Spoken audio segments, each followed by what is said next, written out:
بسم اللہ الرحمن الرحیم الحمدللہ رب العالمین وصلی اللہ علی محمد وآلہ الطاہرین۔ موضوع گفتگو زکوٰۃ، اور ہماری اس گفتگو کا عنوان ہے اونٹ کی زکوٰۃ کا نصاب۔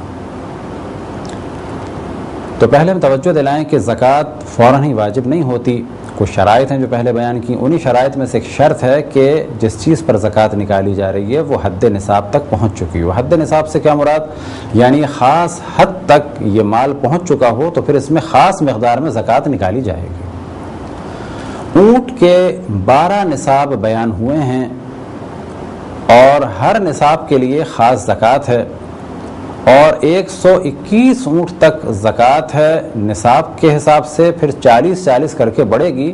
اب یہ نصاب ٹیبل کی صورت میں آپ کے سامنے چارٹ کی صورت میں بیان کرتے ہیں۔ اونٹ کا پہلا نصاب 5 اونٹ ہیں۔ اگر کسی کے پاس 5 اونٹ ہوں تو اسے ایک بکرا زکوٰۃ کے طور پہ دینا ہے۔ دوسرا نصاب ہے 10 اونٹ اور اس پر 2 بکرے دینے ہیں۔ تیسرا نصاب ہے 15 اونٹ اور اس پر 3 بکرے زکوٰۃ کے دینے ہیں۔ چوتھا نصاب ہے 20 اونٹ اور پھر 4 بکرے زکوٰۃ کے طور پہ دینے ہیں، اور 5واں نصاب ہے 25 اونٹ اور اس پر سے اسے 5 بکرے زکوٰۃ کے طور پہ دینے ہیں۔ چھٹا نصاب ہے 26 اونٹ، اور اگر کسی کے پاس 26 اونٹ ہوں تو ایک اونٹ اسے زکوٰۃ کے طور پہ دینا ہے کہ جو دوسرے سال میں داخل ہو چکا ہو۔ 7واں نصاب ہے 36 یعنی 36 اونٹ۔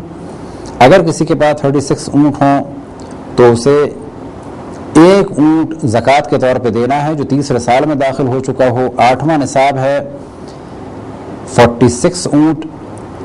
تو اگر کسی کے پاس 46 اونٹ ہوں تو اسے ایک اونٹ زکوٰۃ کے طور پہ دینا ہے جو چوتھے سال میں داخل ہو چکا ہو۔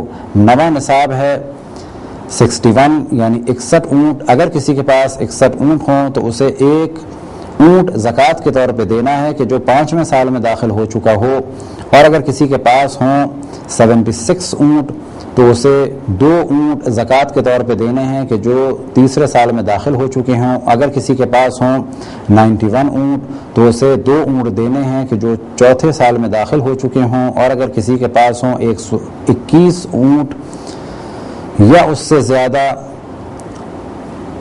تو اسے ہر 40 اونٹ پر ایک اونٹ زکوٰۃ کے طور پہ دینا ہے جو تیسرے سال میں داخل ہو چکا ہو۔